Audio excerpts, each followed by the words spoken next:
Hello, River Oak family. Welcome back to our third episode of our series, Building River Oak. And also welcome back to you teachers, staff, and students in what is going to be your last year in that building. Because behind me, you can see we got drywall going up. Your new school is going to be ready to go next summer in July of 2025. And next year, this time, you guys are going to be walking through these halls, and I'm very excited for you all. Can't wait. But in the meantime, we got to sit down and talk with Sherry Doctorian and Emma Bodenhammer, two of our former board presidents, as well as two members of the construction committee charged with making the decisions. And they got to sit down with me and talk a little bit about how we got to where we are, how this building looks the way it looks, as well as what the future looks like for the construction committee and what they're going to be working on. Take a look. Welcome back, everybody. We're here with Emma and Sherry, and I'm going to ask you guys to introduce yourselves a little bit here. So if you could introduce who you are, a little bit of your background with River Oak, and also your background with the construction committee. I'd really appreciate it. Sherry, we'll start with you. Okay, thank you. I'm Sherry Doctorian. I am a past board member, past board president on the construction committee. There are four of us on there, plus our administrative team. And that's really... Perfect. And what do you do for a living? Yes. Oh, yes. What's your trade? There we go. Yeah. I practice law, and I've been practicing law for about 30 years. Okay. Very good. Emma? I started on the school board, and I'm currently on the construction committee. Very good. I have two kids that attend River Oak. Very good. And will you only have ever two kids attend River Oak? I will have four. Okay, there we go. That's kind of where we're going. Very good. And what is a little bit of your background other than... I mean, obviously, the stay-at-home mom is a very important job, but give us a little bit more about your background. I was in education before I stayed at home. Okay. I was a teacher, and then I was an instructional coach. Okay, very good. So no pressure, but we'll have more classrooms when we get to this building. So hopefully all your kids are here, and you can become a teacher again. So yeah, you never know. That would be great. So you guys are both on the construction committee. Can you give us a little insight into what that role is, what that role looks like for both of you? Because we have a teacher, we have a community member. Those are two very unique characteristics and into where we're building here. Can you give us a little bit about what your role is and kind of the attributes you bring to the construction committee? Sherry, we'll start with you. Okay, thank you. So I don't have any direct connections with the school, but I think it's really important for parents to have options. And particularly faith-based schools is really important. And I liked the way I saw River Oak developing. And a good friend of mine is Lisa Smith. And so I ended up on the board. And I think that it's important as a community that we support all of our schools, public as well. But I like for parents to have choices. So on the construction committee, it's really has been from the beginning just like working with the architect, working with the builder, and just trying to see if we could make something work that would not only fit the school, but allow for future growth. Very good. Emma, same question to you. Yeah. On the construction committee, I come through the lens of a former teacher, having been in a variety of different schools. I kind of bring that perspective, I guess. And also as a mom, safety and those kind of things. And I think that's, Sherry, you're a mom as well. And you have...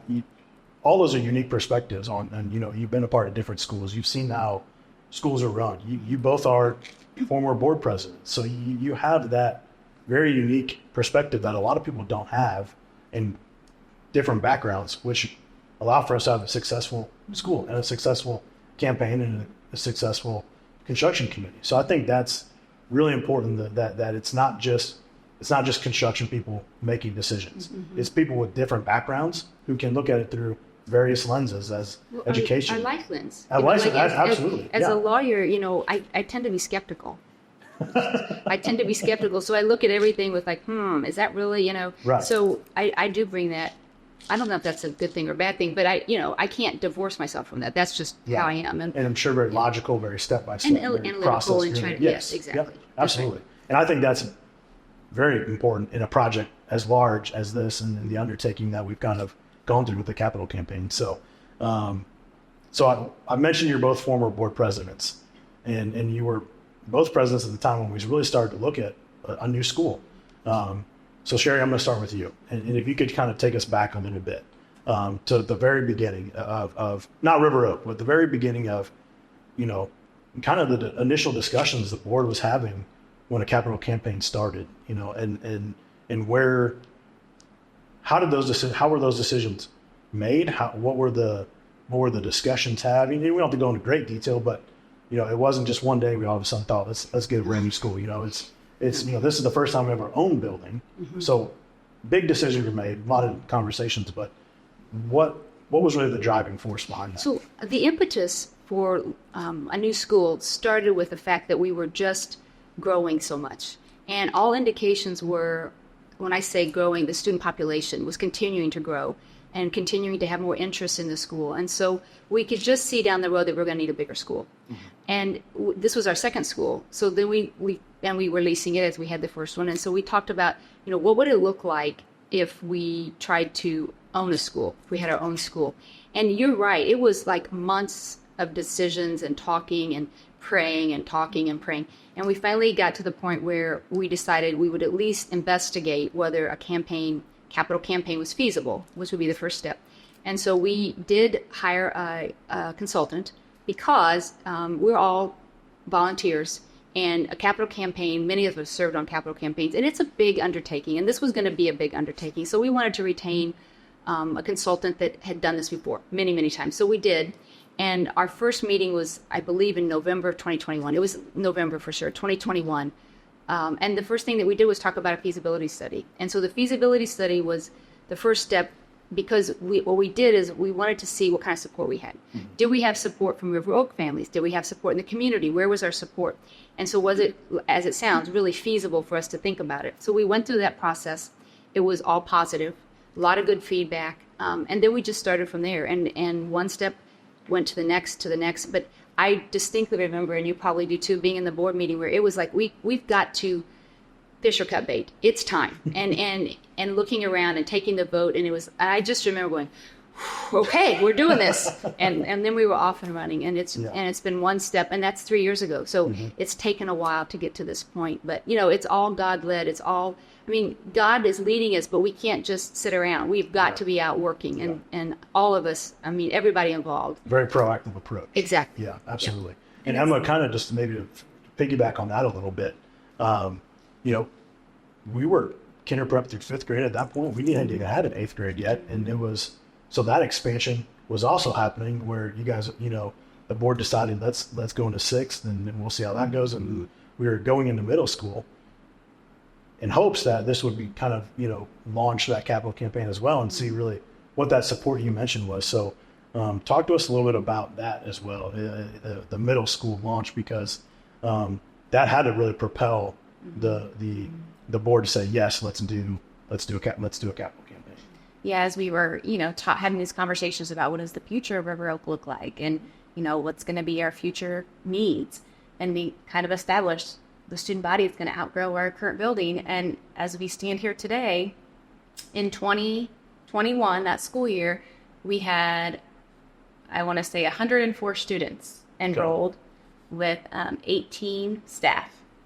And then fast forward to this year, we have 176 students enrolled with 24 staff. So, which is amazing. It is. In 3 years. In 3 years. In 3 years. That's incredible. And then we added middle school. So huge growth. Huge growth. And I think that's kind of what I've understood in my role and in my time around, that's the driving force. When you see the numbers, and you have to have confidence in going forward with that, because I don't think I would want to have been one of those voting people at that time, because that's a lot of stress. It sounds like a lot of discussion, and it is God-led. And I think that's kind of the overarching message we've heard from Sean, from Grant, from you all, from Lisa, from a lot of people we talked to. It's very God-led, and I think that's how we got to the point we are today. Because Emma, I'm going to start with you on this next question, but we went through the purchase in the rent. We're in a new building, everyone can see it, but that wasn't the initial plan. Plans changed a little bit. We deviated a little bit, midway, maybe even 2/3 of the way through the capital campaign. Can you go back and talk a little bit about that decision, maybe what drove that a little bit, and then share it all? Same question to you, but we'll go to Emma first. Or do you go first? Go ahead, you start. Okay. That's fine. Well, as as we were going through the process and talking to people in the community and looking at what capital campaign would be like, we did have a family step up and donate some acreage, pledged 15 acres for a new school, which was close to our current school. So that just seemed like a natural, okay, that's the direction we're going. And then we started, we had architect and we started on that road. But as we were going, we weren't delayed necessarily, but we weren't moving real fast. And then suddenly, and I mean literally suddenly, this building that we sit in came up for sale, and the opportunity was for us to pivot from building to this building, to have this building.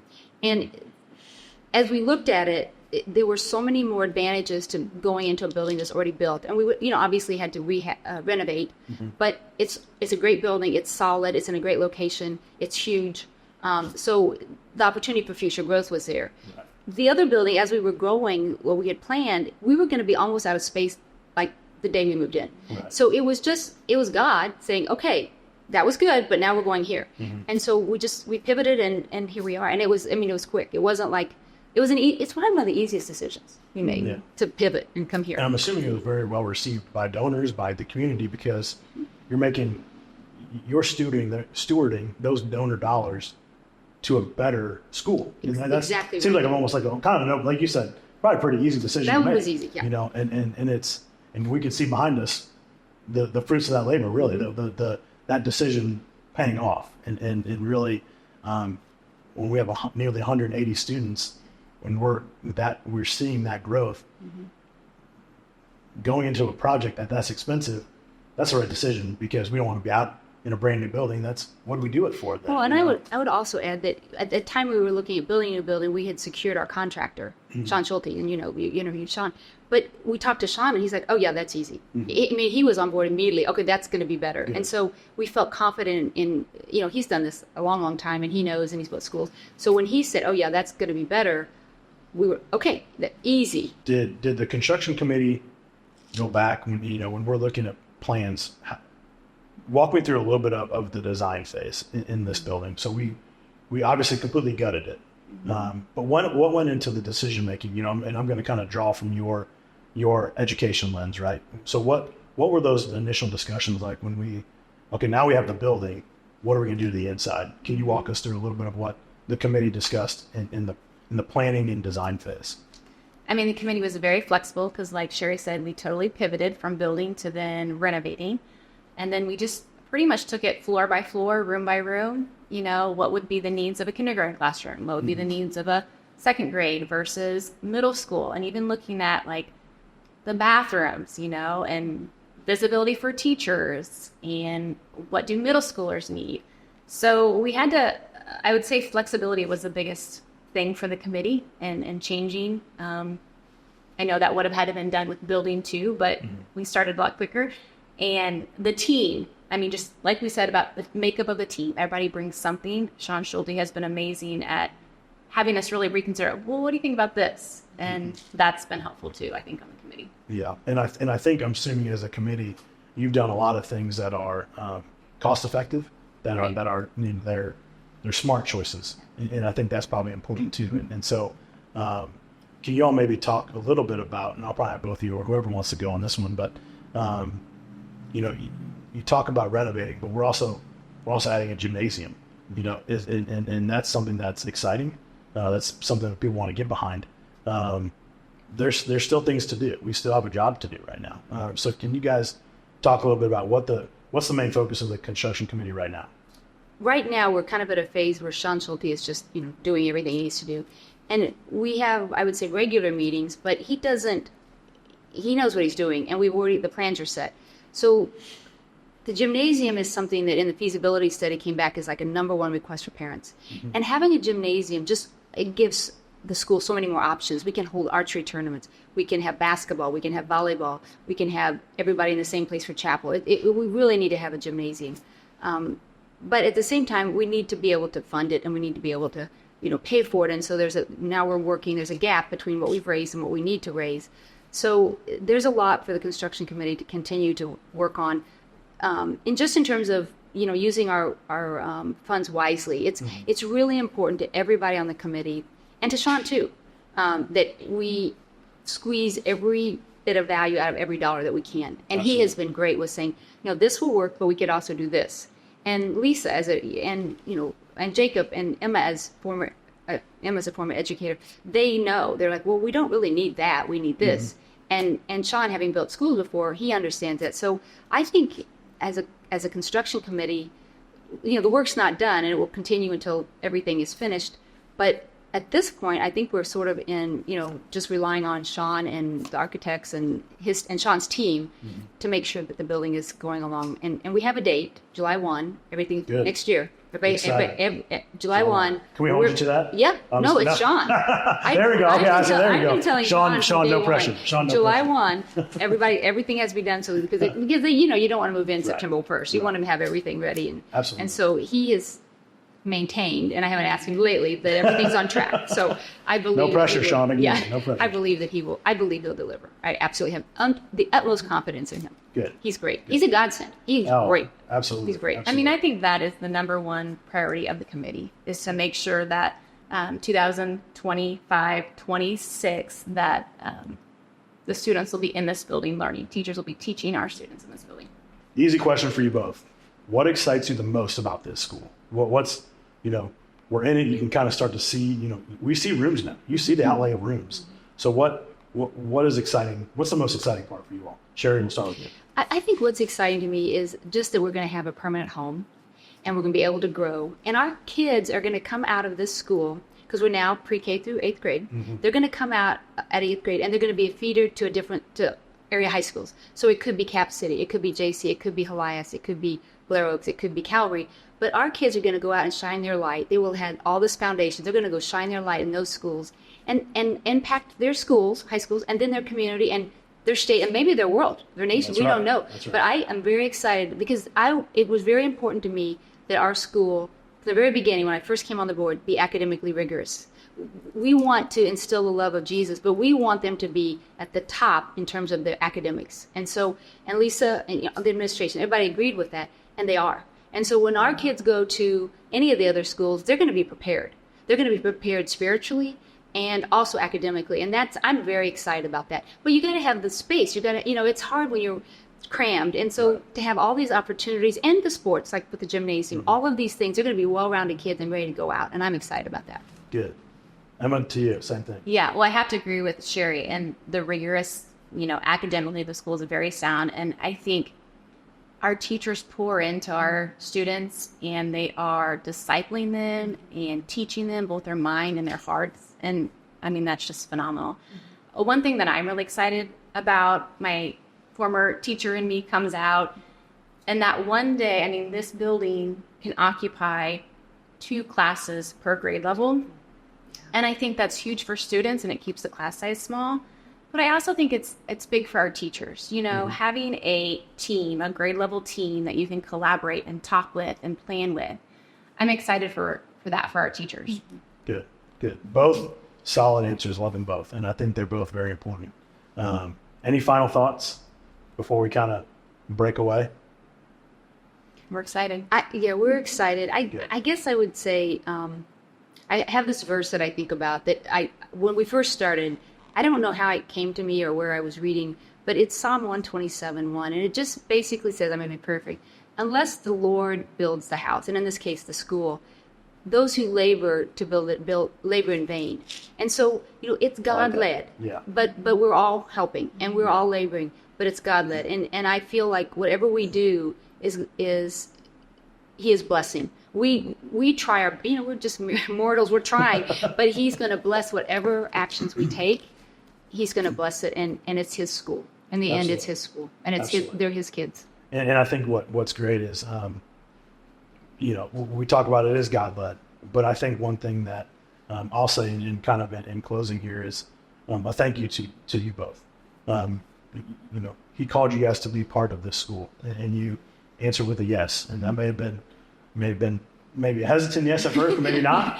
But you didn't know you probably didn't know what you're getting into for sure. That's right. And so that's a big act of faith. That's a big act of obedience, and I think we're called to be obedient servants. And I think you two are examples of that, because being on a board is not easy. determining to go into a capital campaign, and here we are now sitting. That wasn't easy. Those discussions aren't easy. Those decisions are not easy. So on behalf of all of us with River Oak, with the community, thank you for you two for serving, for saying yes, for being obedient, and for just pouring yourselves into this committee, pouring yourselves into the board when you guys were presidents, when you were on the board, and even being off the board, still saying yes to being part of it. And so service is big. So thank you guys for your service to River Oak. It's been our pleasure, right? And I think, too, it's exciting for us because we're sitting in a room 3.5, 4 years ago, and now we're seeing it. So now we're here. So, so it's really exciting because it was a concept and a maybe, and now here we are. Right. So, and it's going to be more exciting when the first day. Yeah. Thank you all for joining us today on this episode as we talked with Sherry and Emma. Join us next time on our 4th episode as we get a construction update from Sean and his team about where we're going and what's going to happen next.